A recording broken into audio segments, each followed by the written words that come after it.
pick out those words as you go. Okay. And do you usually know the meaning before you look it up in the dictionary? I sometimes do. Okay. Half the time. Okay. And how do you figure that out? To avoid that. It's like if it was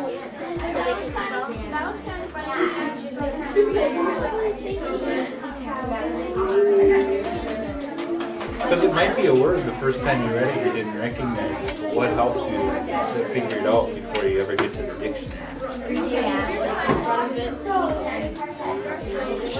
Sometimes the author might give you a synonym or an antonym for the word, or sometimes just where it's at.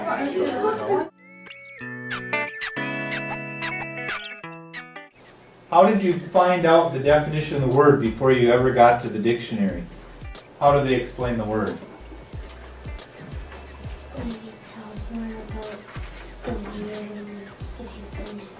Okay, sometimes the rest of the sentence is the definition. Sometimes in the sentence it gives you clues. Okay, and angry is the word we don't know. Kevin was no longer happy. He was angry. How does the rest of that help me find out what angry is? The rest of the sentence tells you like he's not happy, so it must be like mad or something. Okay. Students pick out their own vocabulary words to bring to their group. This ensures that they are working on words that they really need more practice with. As we've already discussed, they have a lot of tools to use before they ever arrive at the dictionary.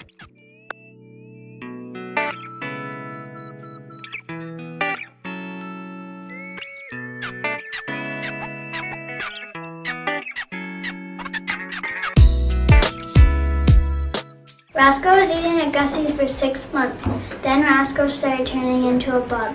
Willy Willies then tried to kidnap Roscoe after he already kidnapped 3 other children. Roscoe gets caught by Willy Willies and gets taken to where his mother grew up. Next, Roscoe and the 3 missing children need to find a way out. Naomi and Owen's mom comes to visit them. The trouble starts when their mother starts drinking again and doesn't go to conferences. Skyla, their mom, wants only Naomi to go with her, but Graham says no. Skyla got upset when they can't do anything about Owen's disorder and is forcing Naomi to go with them, or something will happen to Graham. Graham takes them to Mexico for a while to find their father and for the Radish Festival. In a couple of weeks, they will have to go back for court. Will Naomi and Owen find their father? Will Graham win the court trial? Read and find out in Becoming Naomi Leon by Pam Ryan.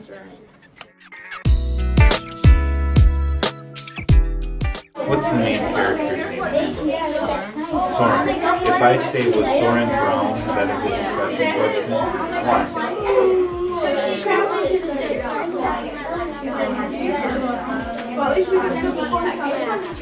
Is Soren brown? Not brown. Okay. Can we discuss that anymore? Can we discuss that anymore? No, it's over. So that's not really discussion. So what kind of question helps with good discussion?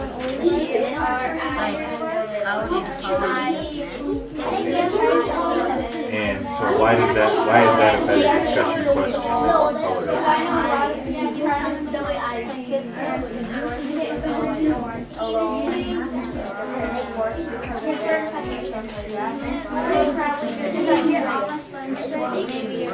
Okay, does it make you wonder?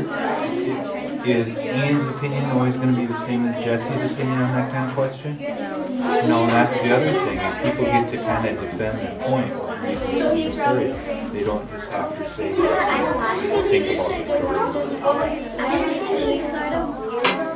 story. If you are the discussion leader, what kind of questions help keep the discussion going?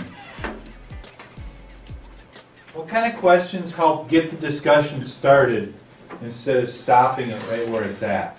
When you do open-ended questions that are related to the story. Can you give me an example of an open-ended question? One of mine was, why is Vicus always talking about time or timing? We've talked about more than once now, Danny's the champion of the world. Okay? He's passing raisins to Dad. and you don't think of watching over them or standing back and looking at it happening, you feel like you're Danny handing the raisins to Dad. But that's because you've been given character traits all through the story that you want to identify with. Okay? You want to be like Danny. They give you all kinds of character traits that make you feel like you could be that character. He had shy down. The author never says shy. But he was able to pick out 3 or 4 situations where that character really came across as shy. The author presents those situations. They're trying to give you, just like when you guys did character sketches at the end of the last book, you created a lot of character traits without saying or listing your character traits. I was out in the field when I first saw him. He started to walk up to me. He was looking at me with his green squinted eyes. I started to get scared. He was about as tall as a kid. He looked a lot like a pixie. His clothing was all purple with a pinkish reddish hat that covered almost one of his eyes. It was sort of like a tilted hat. Well, it looked like really pointy ears. The wind blew a little. His hat blew and blew a little. His hat started to come off. As it did, I seen his hair. It was above his ear. It was really curly. The color was red. He had sort of a long nose. He was sort of being jerky. As a bug flew by, he said for me to kill it. I said no. He kept saying yes. I figured he always wanted his way. As I started to look away, all of a sudden I hear a zap. I had turned back and the bug was froze. I really got scared. He started to walk away. I yelled and asked him what his name was. It was Snakeweed. Roscoe looked in the mirror. Then he noticed something. He did not look like this before. He looked like a bug. He had antennae, bulging eyes, a head twice as big as a normal 10-year-old kid, and his head was shaped like an upside-down triangle. This is going to be an interesting day.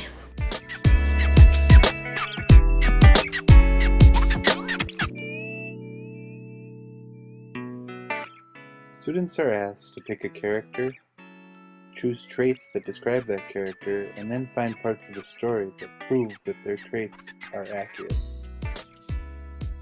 Why do we do character maps? So we get to understand characters. Okay. What good readers do when they're reading is they try to identify with characters. They try to put themselves in the shoes of a character.